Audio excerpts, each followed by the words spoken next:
ఉత్తరాంధ్ర ప్రాంతంలో ప్రజలందరికీ కూడా ఆరోగ్య ప్రదాయనిగా ఉంటున్నటువంటి ఆ హాస్పిటల్లో నిన్న సుమారు మధ్యాహ్నం 12 గంటల నుండి రాత్రి 12 గంటల వరకు కూడా ఆ హాస్పిటల్లో కరెంటు లేక, విద్యుత్ సరఫరా అవ్వక, ఆక్సిజన్ అందక ఆ హాస్పిటల్లో ఉన్నటువంటి రోగుల తాలూకా బంధువులు, అటెండర్స్ వీళ్ళందరూ కూడా సుమారు 12 గంటల పాటు ప్రత్యక్ష నరకాన్ని చూశారు. ఈ రాష్ట్ర ముఖ్యమంత్రిగా ఉన్నటువంటి చంద్రబాబు నాయుడు గారు పేరు గొప్ప ఊరు దిబ్బ పాలన చేస్తున్నటువంటి ఆయన ఈ రాష్ట్రంలో నాకు లైట్ కూడా ఎక్కడైనా వెలగకపోతే నాకు తెలిసిపోతుంది అని చెప్పుకునే ముఖ్యమంత్రి గారు మరి నిన్న కేజీహెచ్ లో సుమారు 12 గంటల పాటు విద్యుత్ సరఫరా అంతరాయం కలిగితే మీ టెక్నాలజీ ఎక్కడికి పోయింది, మీ టెక్నాలజీని కాకులు ఎత్తుకెళ్లాయి. అటువంటి పరిస్థితుల్లో కనీసం ఆ కేజీహెచ్ అనేది ఎక్కడుంది? కలెక్టర్ ఆఫీస్ కి ఎదురుగా ఉంది. కనీసం కలెక్టర్ ఎందుకు స్పందించలేదు? సరే, ఉదయం 12 గంటలకు కరెంట్ పోతే ఏదైనా రివ్యూ మీటింగ్ లో ఉండొచ్చు, 1 గంటకో 2 గంటలకో కలెక్టర్ రావచ్చు. కానీ ఈ యొక్క యంత్రాంగానికి, ఈ యొక్క అధికారులకి కూడా పేద ప్రజల ప్రాణాలంటే లెక్కలేదు. ఎందుకు లెక్కలేనితనం,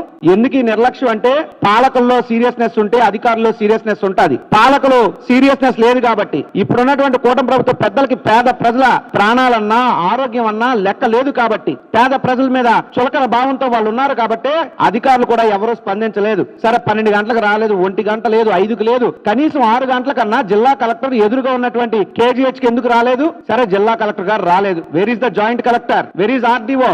వెర్ ఈస్ ఎంఆర్ఓ? కనీసం ఒక్క అధికారినైనా అక్కడ ఉన్నటువంటి సమస్య ఏంటి, పడుతున్నటువంటి ఇబ్బందులు ఏంటి, దానికి చేయాల్సినటువంటి చర్యలు ఏంటి, మానిటర్ చేయడానికి, పర్యవేక్షణ చేయడానికి ఒక్క అధికారిని అంటే ఒక్క అధికారిని ప్రభుత్వం నియమించిందా నేను అడుగుతున్నా. 5 జనరేటర్లు పెడితే మహా అయితే ₹1,00,000 ఖర్చు అవుతుంది. అత్యవసర పరిస్థితుల్లో అంత పెద్ద ప్రభుత్వ ఆసుపత్రుల్లో ప్రజా వైద్యం కోసం అత్యవసరంగా ₹1,00,000 కూడా ఖర్చు పెట్టలేనటువంటి దయనీయ స్థితిలో ఈ ప్రభుత్వం ఉందా నేను అడుగుతున్నా. ఏమండి, పవన్ కళ్యాణ్ గారు, చంద్రబాబు గారు లేదా నారా లోకేష్ గారు మీరందరూ కూడా గంటల వ్యవధిలో విశాఖపట్నం హెలికాప్టర్లో చెక్కలు కొడతారే మొన్నంతా వచ్చి మీ కార్యక్రమాలకి. మరి గంటల వ్యవధి దాటి 10 గంటలు దాటి సుమారు 12 గంటల పాటు లేకపోతే జనరేటర్లు కూడా అందించలేనటువంటి చేతగాని దద్దమ్మ ప్రభుత్వాన్ని మీరు నడుపుతున్నారా నేను అడుగుతున్నా. ఈ యొక్క ప్రభుత్వాన్ని అడుగుతున్నా, మీరు ప్రజలను పాలించడానికి వచ్చారా లేదా ప్రజలకు పారికట్టడానికి వచ్చారా? పీపీపీ అంటే ఏంటి మీ విధానంలో? ప్రజలను పైకి పంపించడం మీకు తెలిసినటువంటి విధానం.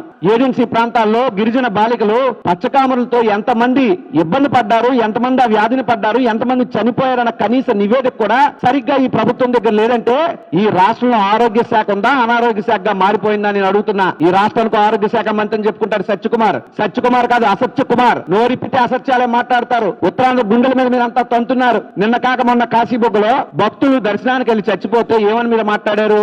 ఇది ప్రభుత్వ ఆధీనంలో ఉండేది కాదు, ప్రైవేట్ వారి ఆధీనంలో ఉంది, మాకు సంబంధం లేదు అని తప్పించుకునే ప్రయత్నం మీరు కాదా చేసింది? మరి ఇప్పుడు కేజీహెచ్ ఎవరి ఆధీనంలో ఉంది? Who is responsible for this?